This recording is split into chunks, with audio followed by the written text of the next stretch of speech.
I'm Amy and this is A-Star Reads, and it's time for another Sunday Sum Up, and it's been a decent week. I feel really good today because I got plenty of sleep last night. I didn't set my alarm and I just slept. And I woke up when I was ready to wake up, and that feels good because I've been really brain tired. So I'm taking a literacy course this term, and this particular class is information that I don't know as much about. So like I'm in what we call the zone of proximal development. Like I'm doing a lot of progressive struggle. Like I can handle the work, but my brain is doing a lot of thinking. So like I have been pretty exhausted all week. I have a feeling it's because of that. Coming up this next week, I'm gonna be starting to teach my first lessons to actual students. So in my science course, we're gonna be teaching 5th graders about these lessons about energy we've been working on. And then in my literacy course, the one that's been taking a toll on my brain, I'm gonna be doing my first literacy assessment on a 1st grader.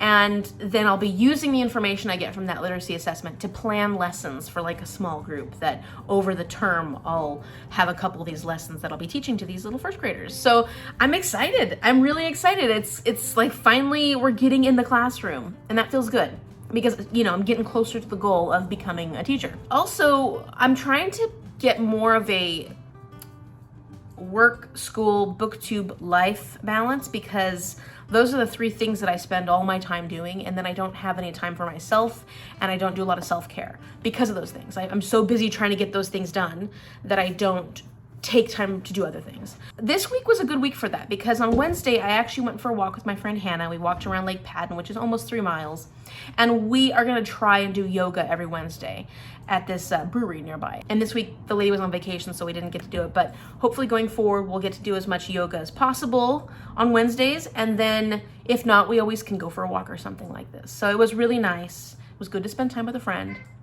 And then on Thursdays, I am doing trivia with my neighbors. We started 2 weeks ago, and then this last week, we actually got 2nd place out of 36 groups, like freaking amazing. So I'm really excited about that because it's something a little different. It's a different way to use my brain. So then, you know, I can devote the weekend to reading and homework because I've already done my like life balance stuff the rest of the week. Today I'm gonna be giving you 2 reviews, which I feel good about. I finished 2 books. I am working on the others.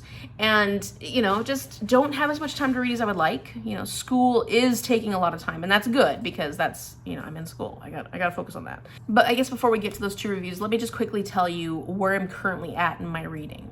So I picked up Neverending Story last night finally, and I just made it a few pages. I was so tired before I went to sleep that I'm like still only at like 162 of this. So this is the next book that I'm going to be actively finishing outside of, you know, my longer books that I read a little bit of as much as possible each day. Same with Split Infinity. So I haven't picked this up this week, but once I finish this one, which shouldn't be too long of a read because this was reading very quickly, then I will finish Split Infinity. So John, I am going to get to it. I promise. I'm going to get to this and then I will be giving a review. It's not going to be this week. Maybe it'll be this week. Maybe. If I'm, you know, if things work out well, I'm gonna try. And then my long book that I'm making very good progress on right now is Ship of Destiny. And this is my buddy read with Shell, Mom, and Magda. And I am on page 496. So I'm over halfway. And I've sectioned them out so that I'm finished with this book on the 15th. I want to be done with this book by the 15th, so it gives them plenty of time to read it so we can have our discussion. And I will have the Mad Ship discussion up sometime soon, hopefully. I do have to edit that one, and those ones are kind of long, so it takes me a little time to edit that, but I'll get that up soon. And then we haven't quite decided yet if we're going to be doing live show discussions about these books going forward, because it's a little easier I don't have to edit it. If you would be interested in a live discussion, let me know, because maybe we'll just do it that way, or I will just continue doing it the way I've been doing it. More editing, less editing. I don't know. I mean, there's no pressure. Like, obviously, I can edit these videos. I'm just saying, what are you more interested in? If you have been reading these series, or if you've read these series, would you like to be included in the discussion? Meaning, like, would you like to be there while we're discussing it so you could post questions and stuff in the comment section? Because that is the benefit of a live show discussion. So, yeah. That is where I'm at with that one. I'm making really good progress on this. I feel good about it because, you know, it's a hefty book, 790 something pages. And then we've got Les Mis. My goal with any of my TBR game books is to read 100 pages of it before the end of the month, and then I don't have to take a punishment. And I've read 80 pages of this, so I mean, I'm getting there. I was trying to read 20 pages a day, but some days I just can't. I'm so tired at the end of the day. I just can't read 20 pages a day. I still feel good about this. And we've gotten to a point where we've met Jean Valjean, and it took a little while to get there. I was kind of surprised at how much we built up the bishop that helps Jean Valjean. And it was like, wow, this is way different. I mean, obviously it's going to be different than in the play, but it was funny to see how Victor Hugo spends so much time just building up a personality or a character that's not even really a big part of the story. This is interesting. And then finally, the audiobook I'm listening to is The Unhoneymooners by Christina Lauren. I'm about 30% of the way through that one, and I'm not crazy about the audiobook. Romance audiobooks can sometimes be funky, depending on the person who's narrating it and how they narrate the male characters. And that is kind of the case with this one. Her voice, when she narrates the male character, he sounds kind of like a 14-year-old surfer dude. So it's really hard to take this male character seriously or see him for that attractive male character she's trying to make him out to be when he sounds like a 14-year-old surfer dude. And I don't mean to be rude to the narrator, because realistically, you know, she's trying to create a male voice for this character. But in cases like that, I'm like, why can't they just have two characters? A character that plays a male and a character that plays a female. It makes romances a little less enjoyable to listen to. But other than that, I'm seeing how this goes, and I may either enjoy it or not enjoy it. So far, I'm not hating it. It's fun to listen to, but it's not one of my favorite romance audiobooks for sure. Not sure it's going to be one of my favorite romances either, but we'll see. We'll see. You never know. It's just, I'm very early on. Well, it's Monday morning and I am trying to get ready for school. So I'm eating breakfast, getting everything ready. I have to leave here very shortly, but I wanted to quickly go over some of the readathons that I was supposed to do back in March, because I don't think I talked about any of those in March, in any of my videos in March. So I'm gonna quickly go over any wrap-ups that I can give you for that. So for the magical gear up that went from the 14th to the 20th, I was supposed to read Split Infinity and Neverending Story. I started both of those during that week. I did not get to finish those. I'm gonna make sure that before I start my spring equinox this month, I finish those two books, because I feel like I can't start school until I have all my supplies, and I don't have my bone conduit, and I haven't received my legacy yet. So it would be really hard to use that as a benefit for my calling at this point. So then there was Spring Into Reading, and this one I didn't do very well because this was during my trip. I did finish two things. Well, at least I can cross off two. Well, three. I'm gonna say three, because the Easy book, I did listen to Are You Listening, which is a graphic novel. Buddy Reed, Ship of Destiny, I read that during that week. I didn't finish it, but I'm gonna count it because I was working on my Buddy Reed. And then finally, Drink Your Favorite Iced Beverage. I did have a walnut fig old fashioned, like on the last day of that readathon. So I'm counting it, it works. And then there was a March Mystery Madness, and I did finish No Exit. It's the only one I finished.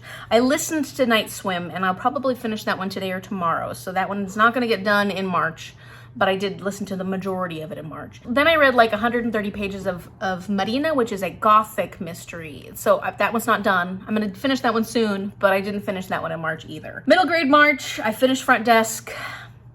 So at least I got one done for that. And Neverending Story, I did not finish that one. I started it, but I didn't finish it. Finally, for the roll of reads, I did my try a chapter. I picked up Never Let Me Go as the one that I was gonna read, and I didn't read that. So I didn't get to do anything for that particular readathon, so that was a bit of a bummer. But that's kind of how it went with my readathons. It wasn't horrible. I did at least read some things for most of them, but it wasn't the best, and I didn't do a very good job of tracking it during the month. So this month I'll be doing the Aurelium Spring Equinox, and I do plan on talking about those books throughout the month in my Sunday Sum Up. So hopefully I will stay on top of that. And then for my Squash That series, I will be talking about those books as I finish them as well. I'm not going to be doing them in order. I really wanted to read them in order because, you're supposed to play the game in order.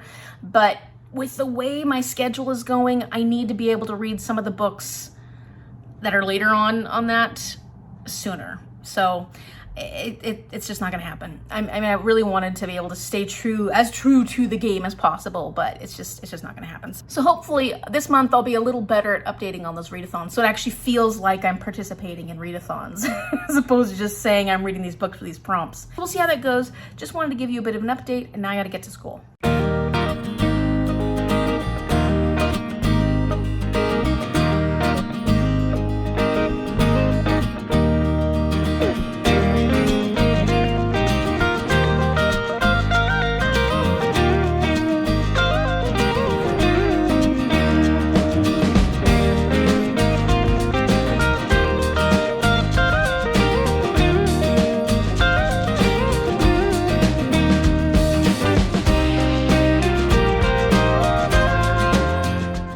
So yesterday, on the 4th of April, I finished The Night Swim by Megan Goldin. I listened to it as an audiobook, and it was an audiobook that was recommended to me when I recently did some reading sprints where I asked for good audiobooks. People had been saying that this was really well done as an audiobook because it's one of those podcast thriller mysteries.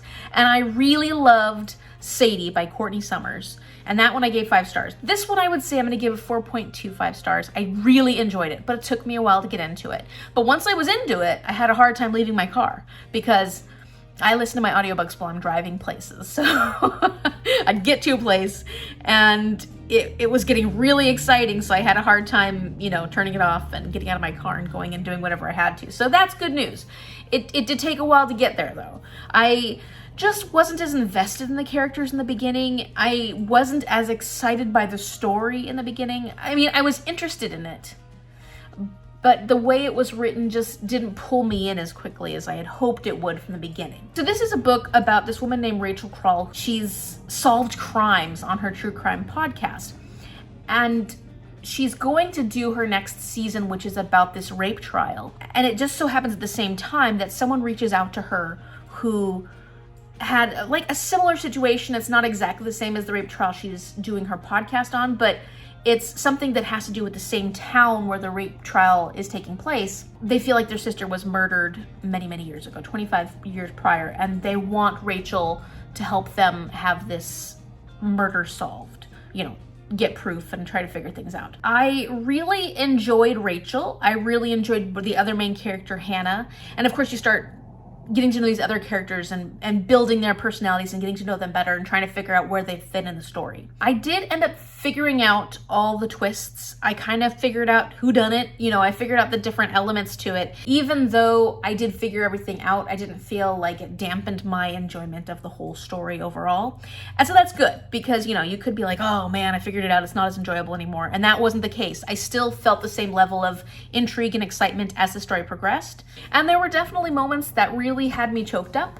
Anytime you read a story that has to do with rape, it hits close to home, not necessarily because of your own experience, but being a woman, we know what kind of experiences women in our lives have faced, or fears and threats that we felt in our own experiences. And so if rape is triggering for you, please beware, do not read this book, because it is completely centered around 2 rape trials or 2 rape incidences.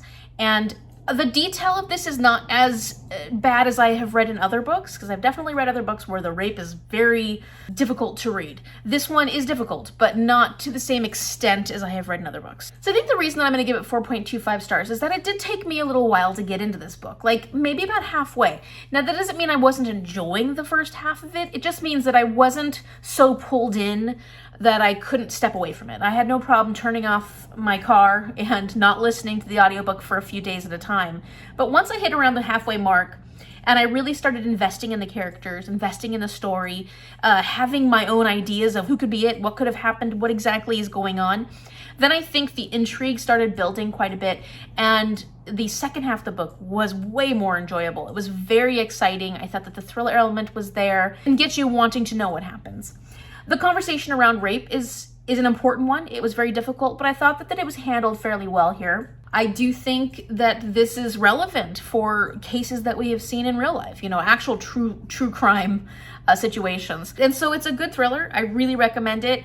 And if you get a chance to read it on audiobook, I recommend that as well, because it is always fun with these podcast true crime thrillers. As far as the actual podcast element to this book, I think that it was done better in Sadie because it was so much more intertwined into the story. It was its own character, the podcast. Whereas in this one, it's like an added bonus, but we're really focusing a lot more on Rachel and her own experiences, and the podcast is like an extra aside. It's not as central to the story. It was great. It was still great, but that's kind of the reason why it's maybe not as high of a rating for me when it comes to the podcast element of it. Okay, so at the wee hours of April 6th, I finished Marina by Carlos Ruiz Zafon, and I don't know how to rate this one, and it's strange to say because it makes it sound like I didn't enjoy it. Based on the things that I wanted more from it, okay, maybe 3.75. Realistically, based on the mastery that I think Zafon's writing is,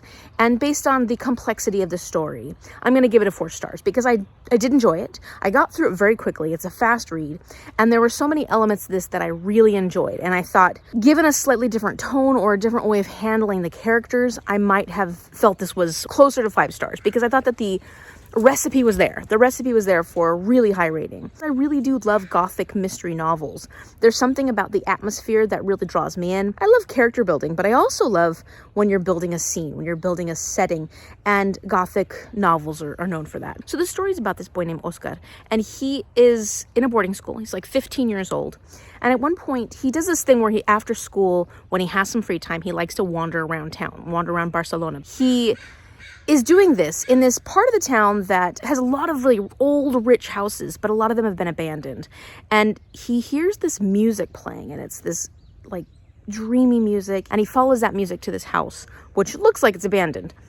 But when he gets there, he sees like there's a fire going, and there is a watch sitting on the table, and he picks up the watch, and all of a sudden something scares him, and he leaves, he runs with the watch. So he steals this watch. And so as he's back at the boarding school over the next day or so, he is feeling really guilty about stealing the watch. And so he goes to take it back.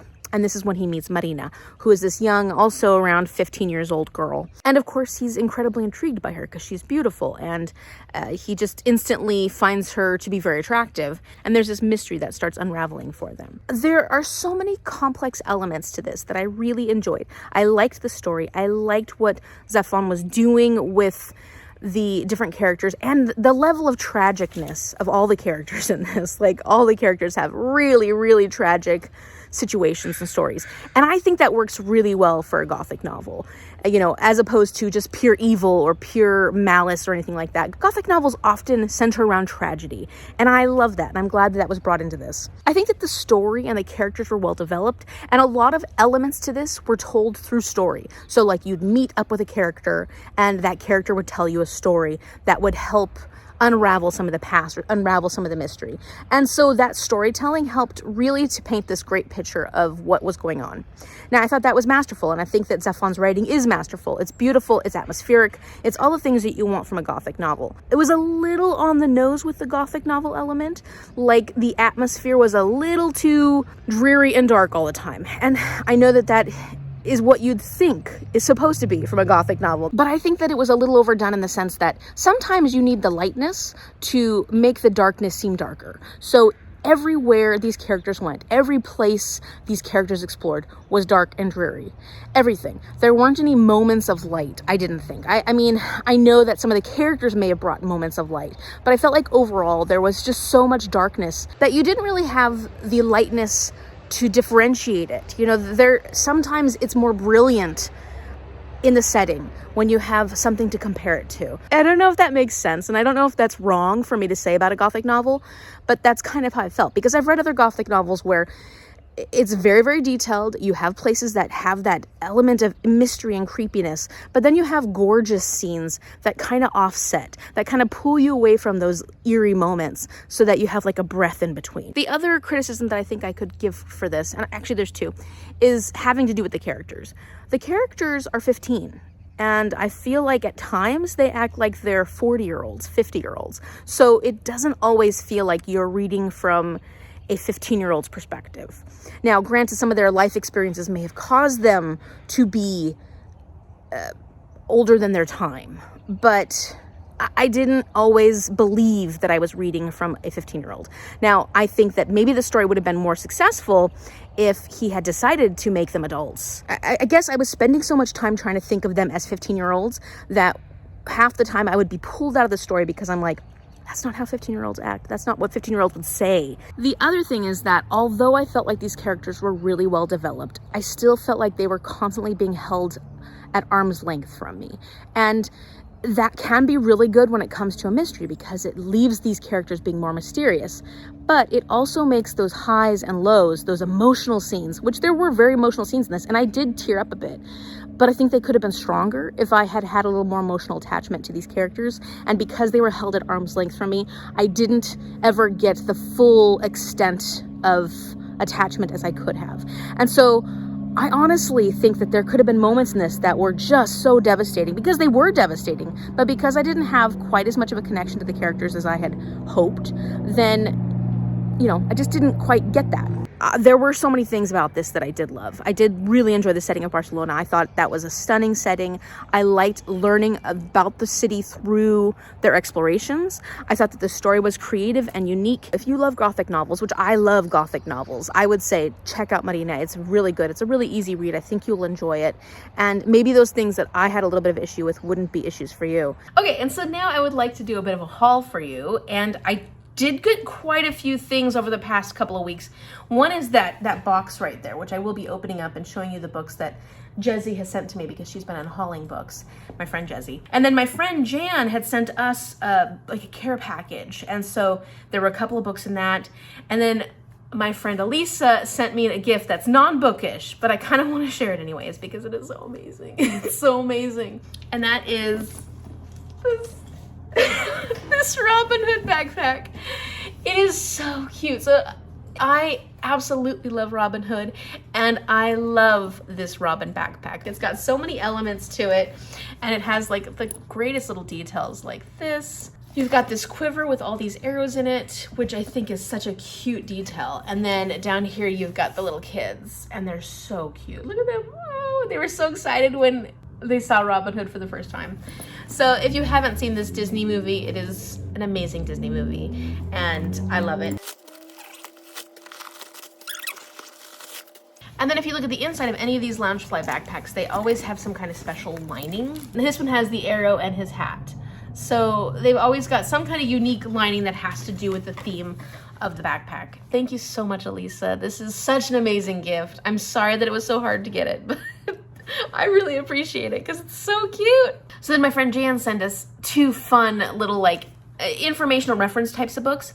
And for one, she's a cook, so she's a very amazing cook, and she makes some of the best food.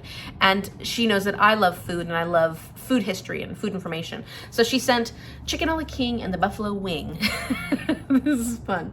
By Stephen Gilbar. And this is food names and the people and places that inspired them. So this is basically talking about different foods from different regions, different appetizers, different meals, and what the names of those foods are, a little bit of history about those foods, and why they were called whatever they were called. And this will actually help with trivia, because we actually had one round that was like a food round, and yeah, I did really well at it because I know a lot about food. I went to culinary school, so these are fun for just the little bits of information and things that you learn about these different food names. And then she also sent us this, which is the Little Big Book of Disney, and this has a lot of really pretty pictures and information. Oh, and little games too, like there's crosswords, and there's just a lot of art in this. And oh, that's from Bambi.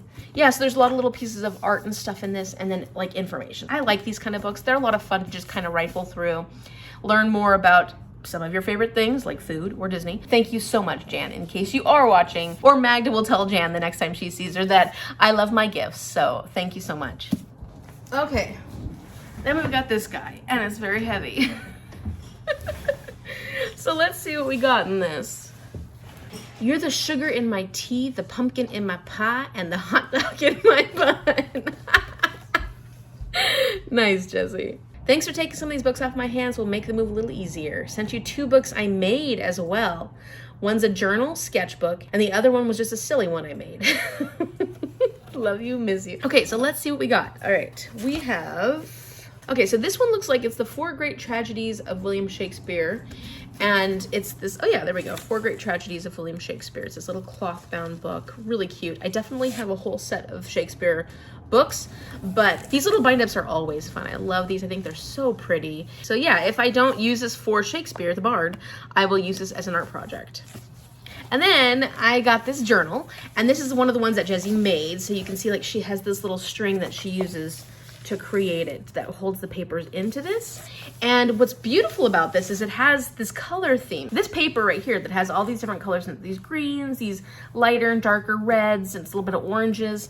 And then the paper in this has the same colors. I love that. That is really pretty. So this whole book has this like color scheme of like this peachy, pink, red, green.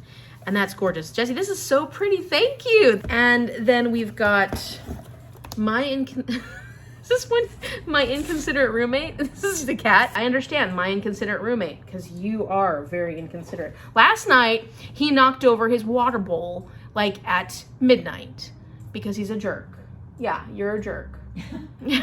So this fits him perfectly. Thank you, Jessie. Jessie has cats. She loves cats. Oh, wow. Oh, I'm glad I opened it. This is so cool. You made this, Jessie? This is, I mean, you're very artistic, so obviously I'm not surprised, but look at this. I don't even know how you're supposed to. Okay. Wow, this is cool. Leaving her stuff everywhere. She has no shame. Never cleans up after herself. Nasty. She has no sense of boundaries. Oh, that's cute. Let's see. She always is in the way. Yep. That's funny. That's a Netflix. See? But she is my best friend. Oh, this is so cute, Jessie. And I figured out how to do it right. Okay, so we've got an Isaac Asimov, The Caves of Steel. I haven't read anything by Asimov, but I do want to read... This is the robot series. This is the one I want to read. I have one of the books now. I don't know if this is like the first in the series, but I'll double check on that. And then there's Nevermore by Neil Gaiman. I haven't read this one, so I'll be interested to check this one out. I've only read one book by Neil Gaiman, and I think it was like a 3-ish stars, but I have wanted to read a lot more by Neil Gaiman, so this is a good place to go. Then we've got a book by Philip K. Dick. I've only read Do Androids Dream of Electric Sheep, and I actually really liked it. I give it 4 stars, I think. And this is Ubik. One of Time's 100 best English language novels. Interesting. Okay. It's an interesting cover, isn't it? I've never heard of this book before, so we'll see how that goes. And then during my whole middle grade literature class, Jessie wanted to send me this book, Fortunately the Milk by Neil Gaiman. And I had picked this one up from the library, but I never got a chance to read it. And it worked out perfectly because Jessie sent it to me, and she said this is a really fun, cute middle grade book. And it's not very long. It's got a lot of fun little pictures and stuff like that. So I'm excited to give this one a go. Then we've got Do Androids Dream of Electric Sheep. And yes, I have read this one, but I'm glad to have a copy of it because I did enjoy it. And I'd like to go back and read this one again at some point because I feel like there were a lot of elements to this that I could enjoy. I'm sure there were things I was missing.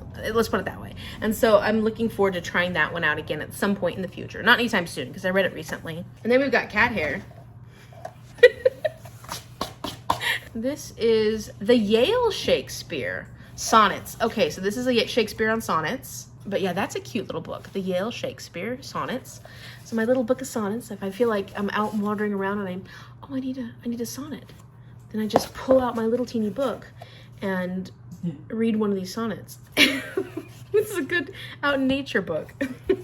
What is that? That is a strange book. I have no clue what to make of this.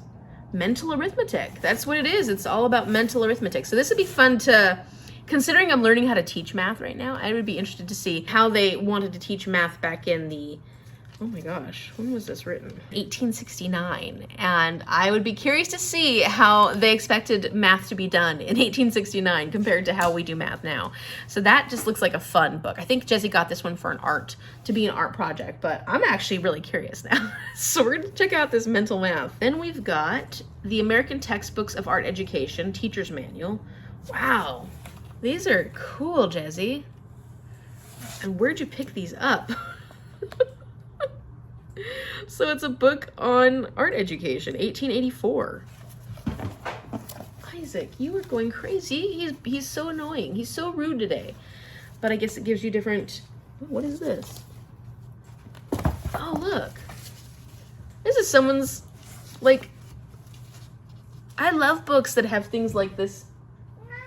Isaac, you're gonna ruin that poor poinsettia. I just fell out of this book. And it's someone's probably who was taking an art class, and I don't know when, but this paper is delicate. It's very delicate. So I'm gonna try and read this. It says on here 1865. No way. Maybe it's newer and just somebody using it as a reference. I don't know. I'm gonna check that out later. That's really cool. Then what else we got? How to live safely in a science fictional universe. What? That sounds like a cute one. So I'll be checking that one out. This is a big haul. The History of the Cathedral and See of Glasgow. Okay, look at this. Look at the back. It's actually bound by cords. The preface, though, was done by James Pagan in 1851, so it's definitely an old book. Preface to second edition, 1856. Directions to the visitor. So I'm guessing they would have given this out at the Glasgow Cathedral. This is something somebody brought back from their trip to Glasgow, and that is a really cool souvenir, and now I have it because it's an old souvenir for sure. That's neat. Then we've got Ursula K. Le Guin, The Lathe of Heaven, and so I have never read anything by Ursula K. Le Guin, and she's a very influential classic fantasy writer, so I'll be looking forward to trying this out, or the series. I don't know if this is part of a series, but I'll check into that. My stack is getting very precarious right there. The Word for World is Forest, another one by Ursula K. Le Guin. So Jesse must have loved Ursula K. Le Guin. And then we've got a couple of children's book. The Dangerous Alphabet. That's cute. Oh, another Neil Gaiman. I didn't realize you like Neil Gaiman so much, Jess. That's awesome. And then one Aesop's Fables, one of those old picture book / fable book. And these ones always have the coolest pictures in them. So that's kind of fun. Animal Tales. What is this? Reproduction from an antique book by Ernest Nister. So this has got different animals. So it's another picture book that is like, oh, cool. It's one of those picture books that has, it's an engineered picture book. That's the term for it, just so you know. It has different parts that move and stuff. That's cool. I can't wait to check that one out. We've got a couple of audiobooks. We've got Desperation by Stephen King. I've never even heard of Desperation. Then there's The Dark Towers, The Gunslinger. This is a series I have never started yet. So I do want to get to this series at some point. So I'm glad I have it on audiobook now. This is awesome, Jesse. Thank you. Oh, it's a candle. I think it's a candle. Yeah, it's a candle. So this is Hudson, The Farmhouse Collection, Fresh Peaches. That smells like, oh, it's fresh peaches, but it's also got like a brown sugar smell to it. So like fresh peaches and brown sugar. It smells amazing. This is perfect for reading all these books that I've received. So that's it. That's the huge haul that I got from Jesse. And I really appreciate you sending me this, Jesse, because I think the postage was very expensive. Thank you so much, Jesse. This was wonderful. I'm so glad you were unhauling all these, so I got to have them. And I can't wait to check out some of these really fascinating books. And of course, the 2 books that you made. That was incredible. So that's it for this week's Sunday Sum Up. And let me know in the comment section down below how your week went. And then also, what was your favorite book that you read this week? Was there anything spectacular that you want to share with everybody and everybody should be reading? Or was there something that, you know, that wasn't quite your favorite and you want to warn everybody?